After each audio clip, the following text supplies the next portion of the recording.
Shalom, Bapak Ibu, Saudara sekalian. Kita berjumpa lagi dalam ibadah minggu secara virtual atau secara daring, secara online. Mari kita siapkan hati kita masing-masing untuk beribadah kepada Tuhan. Dan saya percaya bahwa hati Bapak Ibu semuanya dipenuhi sukacita dan damai sejahtera untuk kita bersekutu dengan Tuhan. Mari kita buka ibadah minggu ini melalui doa. Tuhan, terima kasih kalau Tuhan masih memberi kesempatan kepada kami untuk kami boleh beribadah secara streaming pada hari Minggu ini Tuhan. Kami percaya bahwa Tuhan menginginkan kami semuanya Tuhan tidak meninggalkan perhimpunan. Sekalipun dalam masa pandemi COVID-19 ini kami tetap mau beribadah kepada Tuhan, mengisi hidup kami dengan firman-Mu Tuhan. Karena kami tahu firman-Mu adalah pelita bagi kaki kami dan terang bagi jalan kami. Kami hidup bukan hanya dengan makanan jasmani, tetapi kami hidup dengan setiap perkataan yang keluar dari mulut Allah. Terpujilah nama-Mu Tuhan, pimpin ibadah ini dari permulaan sampai pada akhirnya. Iblis dan roh jahat yang ingin mengganggu jalannya ibadah, di dalam nama Tuhan Yesus Kristus kami usir keluar. Darah Yesus hancurkan setiap perbuatan iblis dan roh jahat. Terpujilah nama-Mu Tuhan.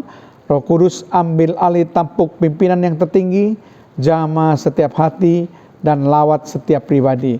Terpujilah nama-Mu Tuhan, dalam nama Tuhan Yesus Kristus. Haleluya. Amin. Shalom, selamat hari Minggu Bapak Ibu yang dikasihi Tuhan. Shalom. Apa kabarnya saat ini? Semuanya baik-baik saja, amin. Tentunya kita adalah orang-orang yang diberkati oleh Tuhan. Sebab kalau saat ini kita masih boleh ada untuk beribadah, semua itu adalah anugerah daripada Tuhan. Amin. Bapak Ibu, saya mau mengundang kita semuanya dimanapun saat ini kita berada. Mari kita datang kepada Tuhan dengan sikap yang terbaik. Saya undang kita semuanya untuk kita bangkit berdiri. Kita mau naikkan puji-pujian kita kepada Tuhan. Haleluya. Ini selalu kami rindukan Tuhan. Selalu berada di dalam baik-Mu yang kudus dan menikmati kasih.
Ibu, saya persilahkan kita semuanya untuk kembali duduk.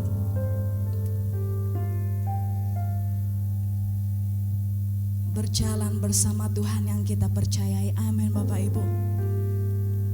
Sebab ada rancangan yang indah yang Tuhan sediakan untuk kita semuanya. Jangan ragu untuk selalu berjalan bersama dengan Tuhan. Sebab segala sesuatu yang Tuhan izinkan terjadi, semua mendatangkan kebaikan bagi kita. Kita mau bersama-sama menaikkan pujian ini dan tetap meyakini bahwa kasih setia Tuhan akan terus menyertai Bapak Ibu, menyertai kita semua dimanapun saat ini kita berada. Haleluya. Takkan ragu ku berjalan di dalam lembah yang gelap, ku tak takut, sebab Engkau besertaku.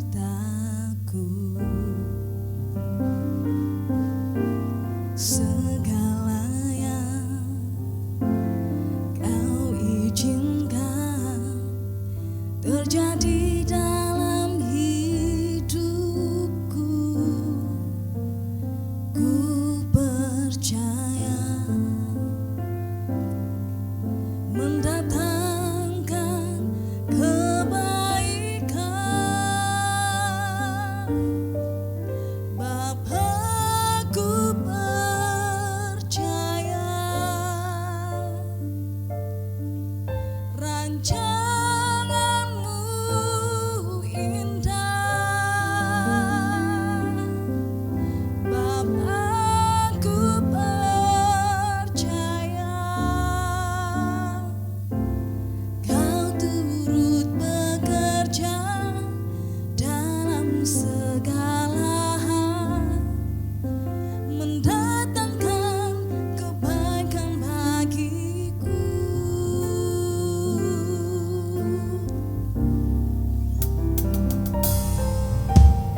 Takkan ragu ku berjalan di dalam lembah yang gelap, ku tak takut, sebab Engkau besertaku.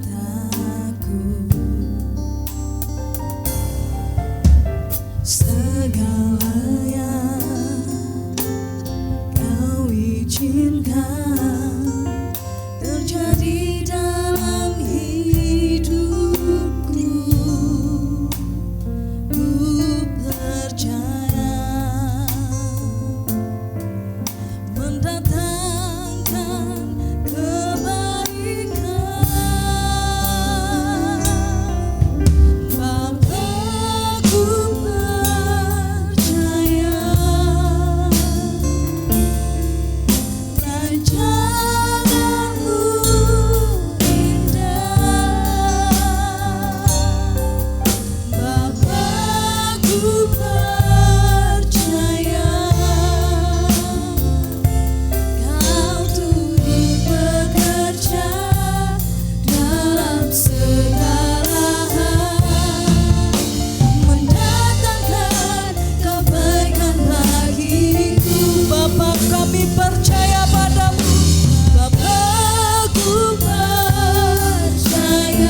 saja pujian ini.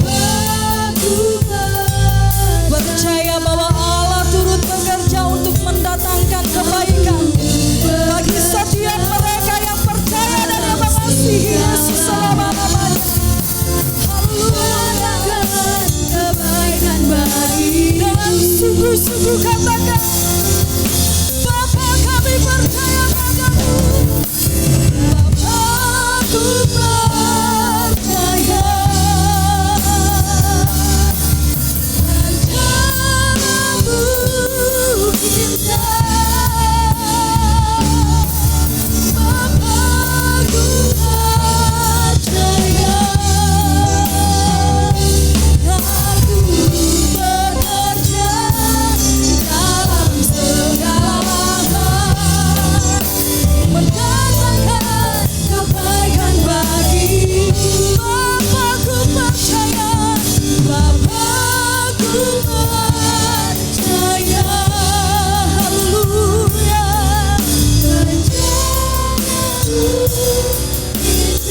Rancangan-Mu adalah yang terbaik bagi hidup kami, Tuhan. Segala yang terjadi yang kami alami saat ini, Engkau turut bekerja di dalamnya. Haleluya, haleluya. Kebaikan bagiku, Bapakku percaya. Aku percaya.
Percayai Tuhan bahwa ada janji Tuhan yang bersama dengan kami, penyertaan Tuhan yang sempurna.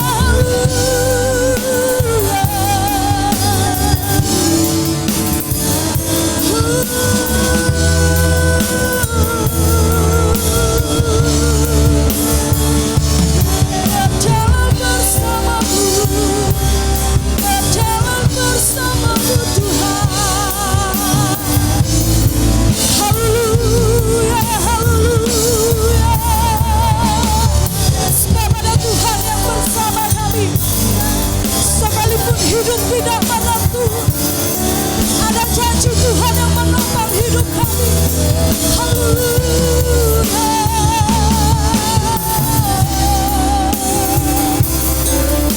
Haleluya, haleluya.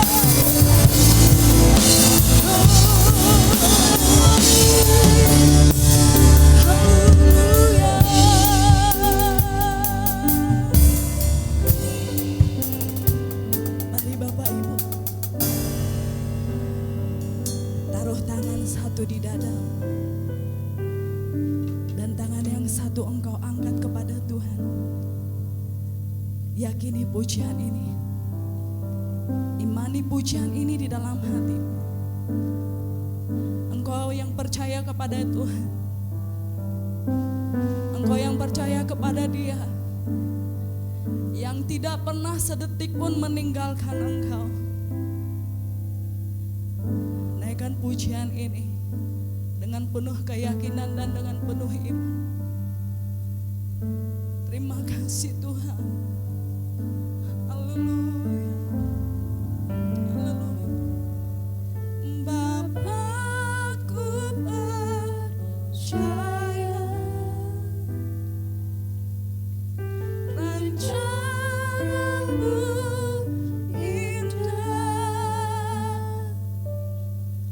Bapakku percaya Kau turut bekerja dalam segala hal, mendatangkan kebaikan bagiku. Bapa, kami percaya. Bapakku percaya rencanamu indah. Bapakku percaya Kau turut bekerja dalam segala hal, mendatangkan kebaikan bagiku. Kau turut bekerja dalam segala hal, mendatangkan kebaikan bagiku.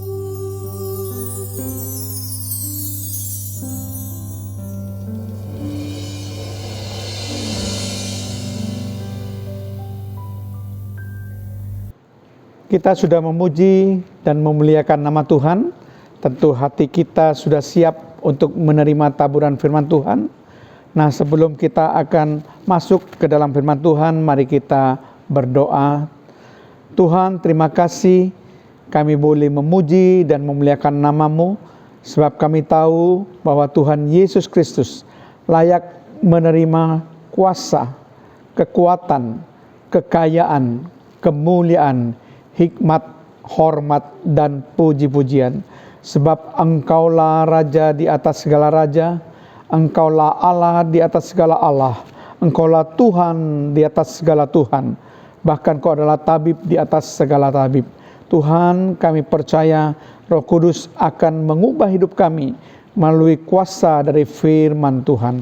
Terpujilah nama-Mu Tuhan, di dalam nama Tuhan Yesus Kristus. Haleluya. Amin. Shalom Bapak Ibu Saudara sekalian. Pada kesempatan saat ini saya ingin membawakan satu tema khotbah yang berjudul bagaimana membangun sebuah tim. Sekali lagi, judul khotbah saya pada saat ini adalah bagaimana membangun sebuah tim. Nah, Bapak Ibu Saudara sekalian, kalau kita membaca di Alkitab, ada banyak sekali contoh-contoh di Alkitab bagaimana membangun sebuah tim yang berhasil. Salah satu contoh di Alkitab adalah Tuhan Yesus Kristus. Ketika Tuhan Yesus Kristus membangun sebuah tim dengan memilih ke-12 muridnya untuk bersama-sama menyertai Tuhan Yesus Kristus dalam melayani selama 3,5 tahun di muka bumi ini, maka tim yang dibangun oleh Tuhan Yesus Kristus merupakan tim yang sangat berhasil. Nah, kita akan mencoba untuk menarik prinsip-prinsip bagaimana Yesus membangun sebuah tim yang berhasil ini. Kita tahu bahwa Tuhan Yesus Kristus memilih ke-12 nama para murid-muridnya, yaitu Simon yang disebut Petrus, yang kedua adalah Andreas yang merupakan saudara dari Simon Petrus, dan yang ketiga adalah Yakobus, anak Zebedeus, yang bersama dengan saudaranya Yohanes disebut sebagai Boanerges, yang artinya anak-anak guru. Yang keempat, Yohanes, juga anak Zebedeus, yang tadi saya sudah katakan bersama dengan Yakobus saudaranya disebut sebagai Boanerges atau anak-anak guru. Kemudian yang kelima adalah Filipus, yang keenam adalah Bartolomeus, yang ketujuh Thomas, yang kedelapan Matius, seorang pemungut cukai, yang kesembilan adalah Yakobus, anak Alfeus, dan yang ke-10 adalah Tadeus atau Yudas anak Yakobus, atau Yudas bin Yakobus, atau Yudas Tadeus, atau Yudas, saudara Yesus. Yang ke-11 adalah Simon, orang Selot. Yang ke-12 adalah Yudas Iskariot yang akhirnya mengkhianati Yesus. Nah, inilah adalah ke-12 murid-murid yang dipilih oleh Tuhan Yesus Kristus untuk menjadi satu tim yang akan melayani bersama-sama dengan Yesus, menyertai pelayanan Yesus selama 3,5 tahun di permukaan bumi ini.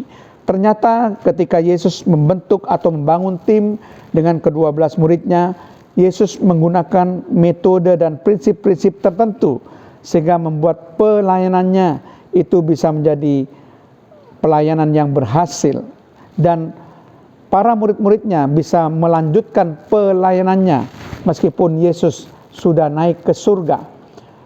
Murid-muridnya sudah ditinggal oleh Tuhan Yesus ketika ia naik ke surga, tapi tim yang terdiri dari murid-muridnya ini tetap bisa melanjutkan pelayanannya, dan itu bisa kita baca dalam kitab Kisah Para Rasul.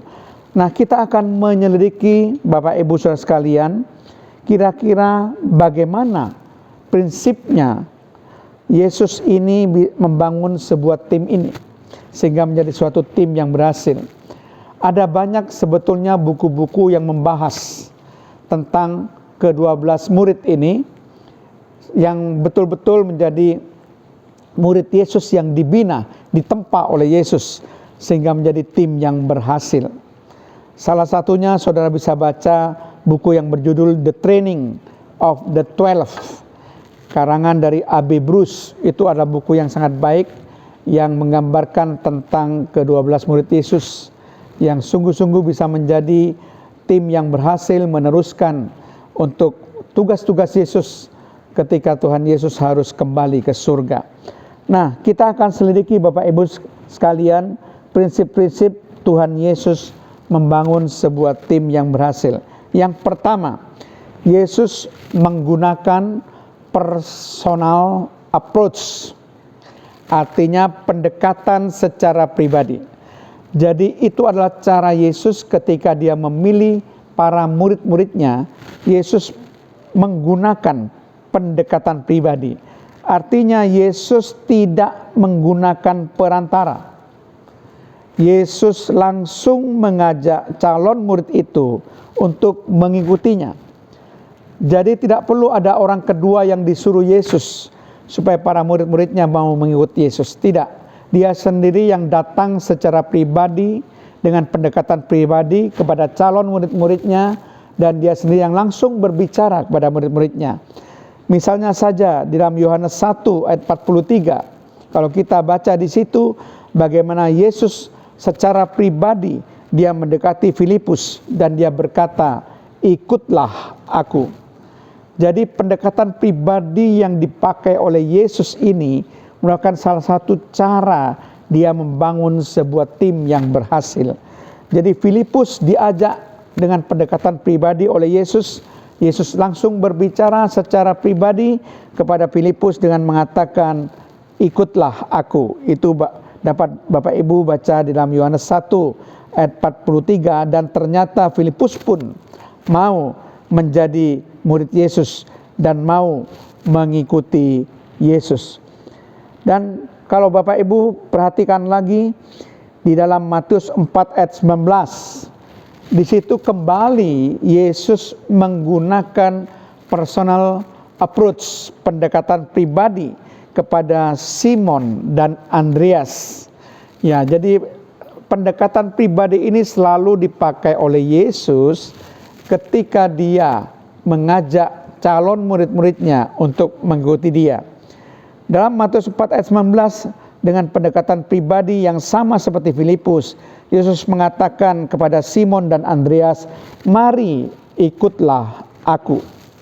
Jadi ini adalah perkataan Yesus secara langsung kepada Simon dan Andreas, dan ternyata Simon dan Andreas juga mau menjadi murid Yesus dan mau mengikuti Yesus.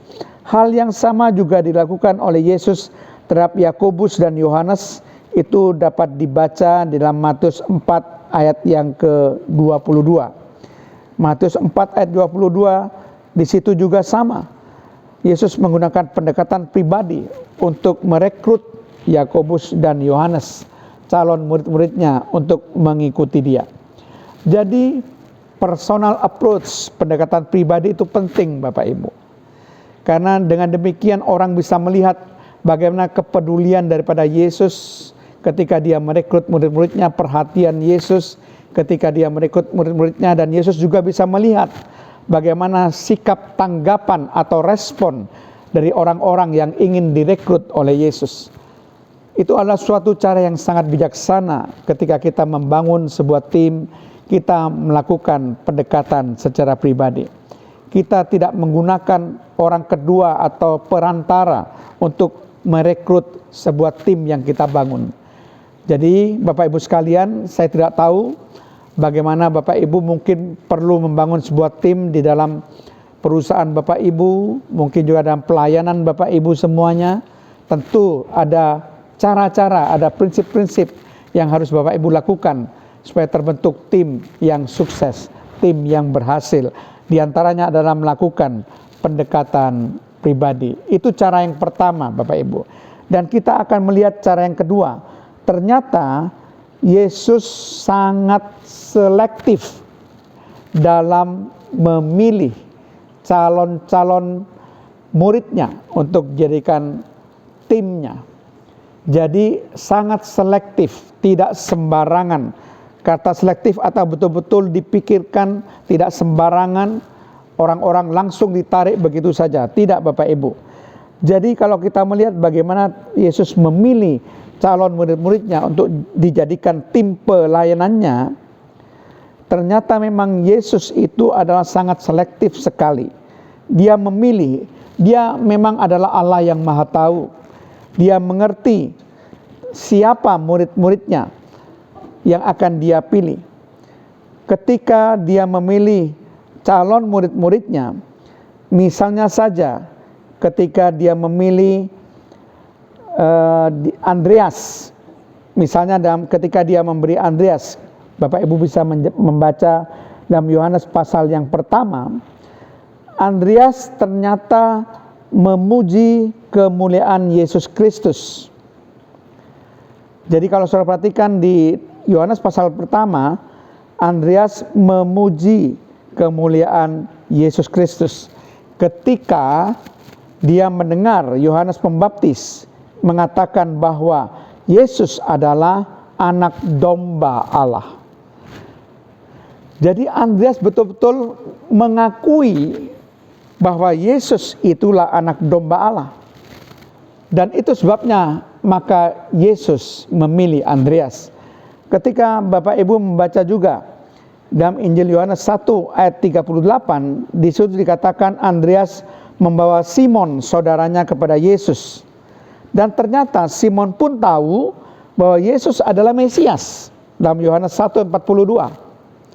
Di situ dikatakan bahwa Simon mengetahui bahwa Yesus adalah Mesias. Itu sebabnya maka Yesus memilih Simon untuk menjadi murid-muridnya. Jadi itu adalah suatu cara yang kedua daripada Yesus. Yesus tidak sembarangan memilih semua orang, tidak. Yesus memilih orang-orang tertentu yang betul-betul mengetahui bahwa dia adalah anak domba Allah, tapi tetap mau mengikuti Yesus. Pada orang yang mengetahui bahwa dia adalah Mesias dan orang itu tetap mau mengikuti Yesus. Jadi itu adalah sesuatu dasar, suatu prinsip di mana Yesus dalam membentuk sebuah tim yang terdiri dari murid-murid yang dipilihnya, saudara. Jadi Yesus mengetahui bagaimana sikap dari para murid-muridnya terhadap dia. Maka dia membentuk suatu tim yang ternyata tim yang sangat berhasil, di mana Injil sampai diberitakan di seluruh dunia karena dilanjutkan oleh para murid-muridnya dalam Kisah Para Rasul. Injil sampai tersebar di seluruh Asia Kecil, bahkan makin lama makin bertambah gereja-gereja yang didirikan, makin bertambah orang-orang percaya dan firman makin tersebar. Itu karena Yesus berhasil memilih tim yang sukses, memilih orang-orang secara selektif, memilih orang-orang tidak sembarangan, tapi betul orang-orang yang betul-betul yang dia yakini itu bisa menjadi orang-orang yang sukses, yang bisa meneruskan pekerjaannya. Itu itu yang dipilih oleh Yesus untuk menjadi anggota timnya. Itu cara yang kedua yang dipilih oleh Yesus dalam membangun sebuah tim yang berhasil.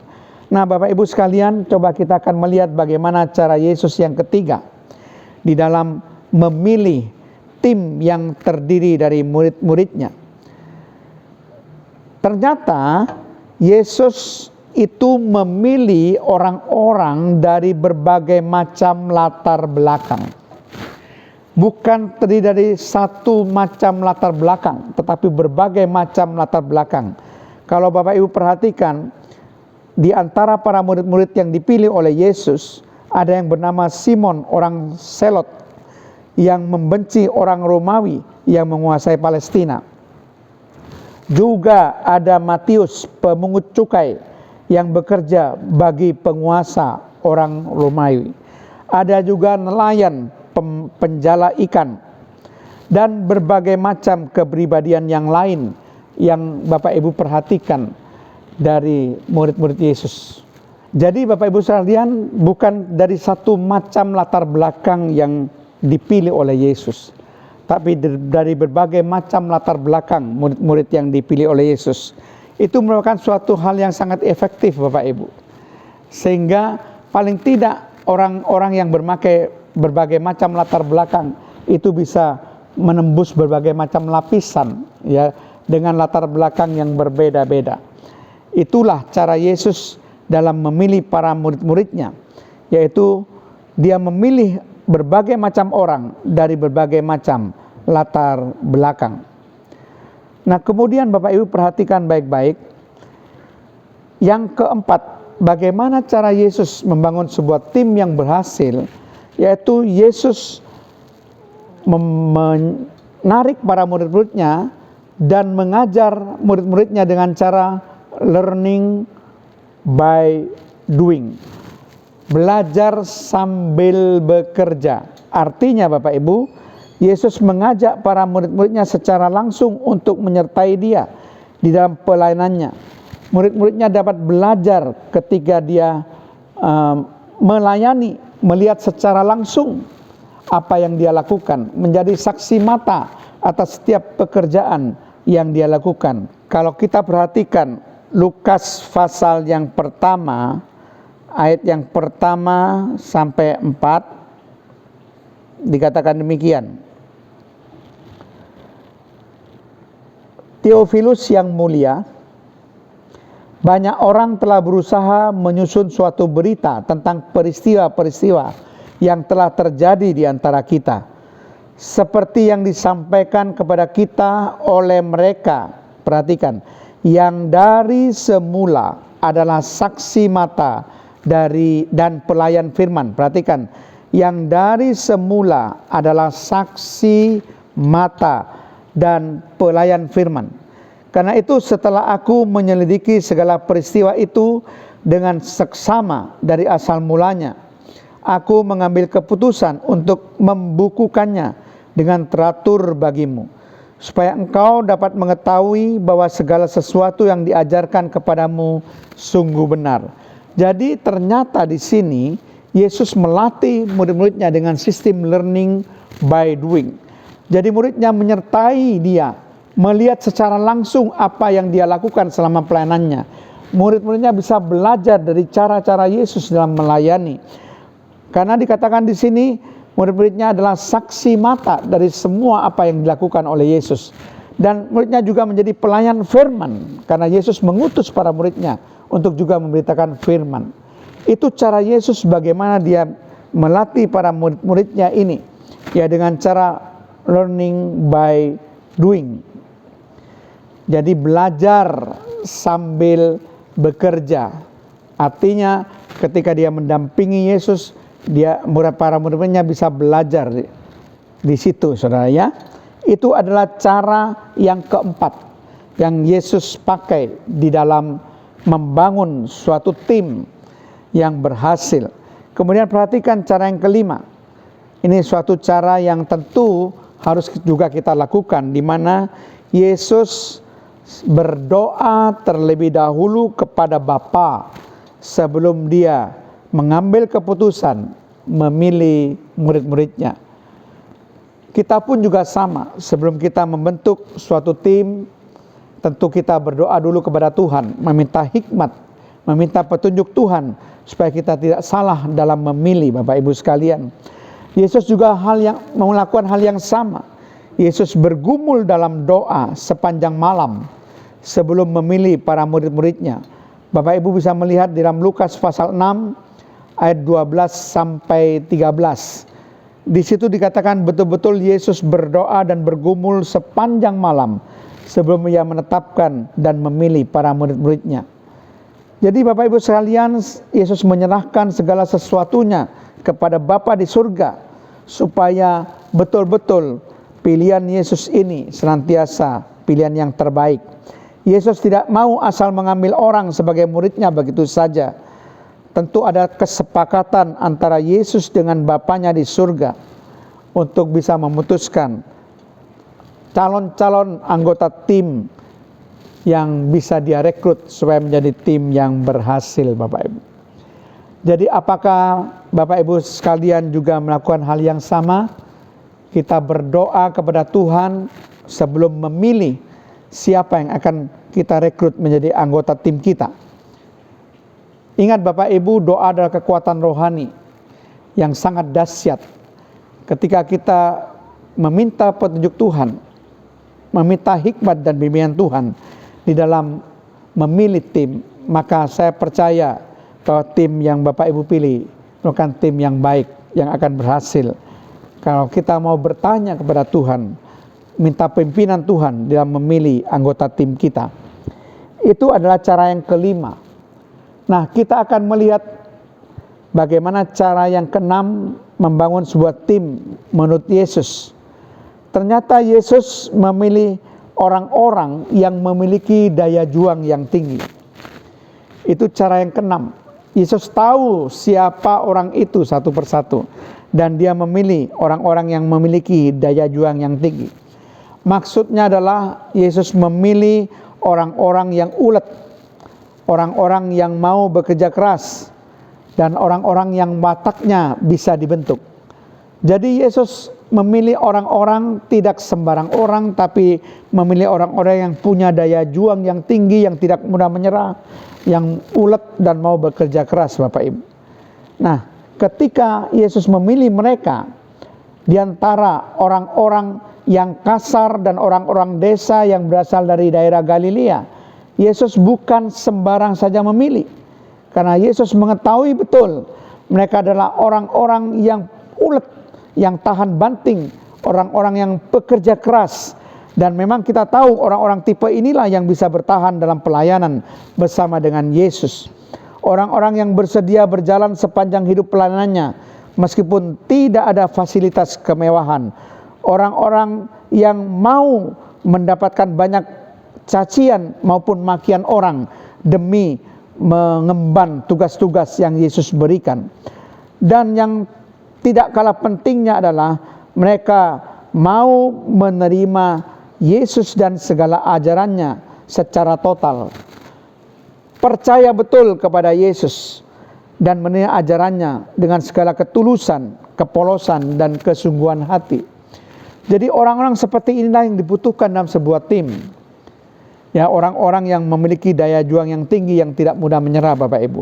Kalau sudah perhatikan Bapak Ibu, para murid-muridnya itu di penjara pun tidak menjadi masalah. Bahkan mereka hampir semuanya mati syahid. Hampir semuanya mati syahid karena mereka termasuk orang-orang yang berani mati. Memiliki daya juang yang tinggi, sekalipun berhadapan dengan mahkamah agama. Bahkan berhadapan dengan petinggi-petinggi, orang-orang Farisi, ahli Taurat, mereka tidak menyerah. Karena mereka mempunyai daya juang yang tinggi, yang ulet, yang tidak mudah menyerah begitu saja, Bapak Ibu. Itu cara yang keenam yang Tuhan ambil ketika dia memilih anggota tim yang dia bentuk untuk menyertai pelayanannya. Kemudian cara yang terakhir, yang ketujuh yang Yesus lakukan adalah Yesus terus-menerus melatih dan mendewasakan murid-muridnya. Jadi bukan hanya sewaktu-waktu saja Yesus berbuat demikian. Tidak. Yesus selalu mengajar terus-menerus para muridnya. Proses pelatihan itu berlangsung secara terus-menerus. Bukan dalam sewaktu-waktu saja, bukan temporal saja. Tapi memang Yesus mengajar terus-menerus. Mendidik muridnya secara terus-menerus. Itu yang dilakukan oleh Yesus. Setelah memilih para muridnya, Yesus juga melatih para muridnya dengan proses yang berkelanjutan, sehingga betul-betul semua muridnya mampu menjadi rasul-rasul yang terlatih, yang selalu menyertainya dalam setiap pelayanan yang dilakukannya.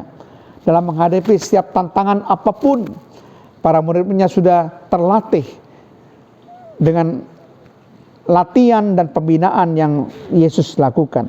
Nah, Bapak Ibu sekalian, itulah metode atau prinsip atau cara-cara Yesus dalam memilih anggota tim, dalam membangun sebuah tim.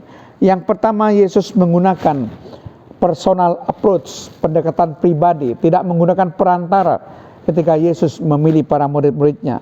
Yang kedua, Yesus sangat selektif dalam memilih para murid-muridnya menjadi anggota timnya. Dia tidak memilih sembarang orang, tapi orang-orang yang sungguh-sungguh bersedia untuk mengikuti dia dengan berbagai konsekuensinya. Kemudian yang ketiga, Yesus memilih para murid-muridnya dari berbagai macam latar belakang. Bukan terdiri dari satu macam saja, tapi berbagai macam latar belakang. Yang keempat, Yesus memilih para muridnya dan melatihnya dengan learning by doing. Jadi artinya melatih, membina muridnya dengan cara mengajak murid-muridnya bersama-sama dengan dia dalam pelayanan, sehingga murid-muridnya menjadi saksi mata. Murid-muridnya bisa melihat secara langsung apa yang dilakukan oleh Yesus. Bahkan Yesus juga mengutus muridnya menjadi pelayan firman, sehingga dengan demikian dilatih betul-betul secara praktek, bukan cuma secara teori saja.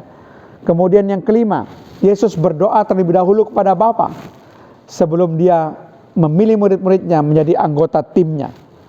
Doa merupakan satu kekuatan rohani yang harus selalu kita lakukan. Kita harus memohon hikmat daripada Tuhan ketika kita akan mengambil keputusan. Sama seperti Yesus ketika akan memilih murid-muridnya, dia berdoa bergumul semalaman dan dia berdoa kepada Bapanya. Yang keenam, Yesus memilih orang-orang yang memiliki daya juang yang tinggi, yaitu orang-orang yang ulet, orang-orang yang tidak mudah menyerah, orang-orang yang mau bekerja keras, orang-orang yang mau dibentuk, wataknya mau dibentuk. Itulah orang-orang yang dipilih oleh Yesus. Dan yang ketujuh, Yesus terus-menerus melatih murid-muridnya dengan proses berkesinambungan. Itu hal yang luar biasa. Jadi tidak heran mengapa akhirnya tim yang dibentuk oleh Tuhan Yesus adalah tim yang berhasil, Bapak Ibu. Karena cara Yesus yang sangat luar biasa ini, ada 7 cara bagaimana membangun sebuah tim yang berhasil, yang sudah dilakukan oleh Yesus. Saya berharap hal ini bisa menjadi suatu pencerahan bagi kita kalau kita ingin membentuk sebuah tim, baik di dalam kelompok pelayanan kita maupun dalam perusahaan yang kita punyai, kita miliki, supaya kita sungguh-sungguh bisa menerapkannya seperti apa yang Tuhan Yesus lakukan. Dan saudara akan bisa membentuk dan mempunyai tim yang berhasil. Amin. Mari kita berdoa. Terima kasih Tuhan, hamba-Mu sudah menyampaikan kebenaran firman-Mu. Biar kami semua Tuhan boleh mengerti bagaimana caranya membangun sebuah tim yang berhasil Tuhan. Tentu ada prinsip-prinsip, ada cara-cara sehingga kami bisa membangun tim yang berhasil. Dalam hal ini kami akan meneladani cara-cara Yesus ketika membangun sebuah tim yang berhasil yang terdiri dari murid-muridnya Tuhan. Kami percaya hikmat akal budi ini akan senantiasa menyertai kami semuanya yang mendengarkan firman Tuhan ini Tuhan. Dan hamba-Mu akan berdoa berkat bagi mereka. Di dalam nama Tuhan Yesus Kristus, Tuhan berkati Tuhan setiap persembahan, setiap persepuluhan yang diberikan oleh setiap jemaat untuk pekerjaan Tuhan di tempat ini. Berkati dengan berlipat kali ganda Tuhan. Terima kasih Engkau sudah memimpin ibadah ini dari permulaan sampai pada akhirnya. Di dalam nama Tuhan Yesus Kristus, Tuhan memberkati setiap pekerjaan dan usaha saudara. Dalam nama Tuhan Yesus Kristus, Tuhan memberkati setiap pelayanan saudara. Dalam nama Tuhan Yesus Kristus, Tuhan memberkati saudara dengan kesehatan ilahi, dengan umur yang panjang. Saudara juga diberkati dengan pemeliharaan Allah yang sempurna. Saudara diberkati dengan perlindungan dari Allah. Saudara diberkati dengan penyertaan dari Allah sampai selama-lamanya.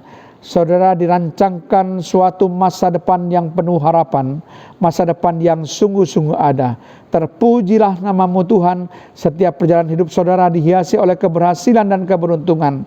Kasih karunia daripada Allah Bapa, cinta kasih Allah Putra, serta persekutuan Allah Roh Kudus memberkati dan menyertai kita semua mulai sekarang dan sampai selama-lamanya. Dalam nama Tuhan Yesus Kristus, haleluya, amin.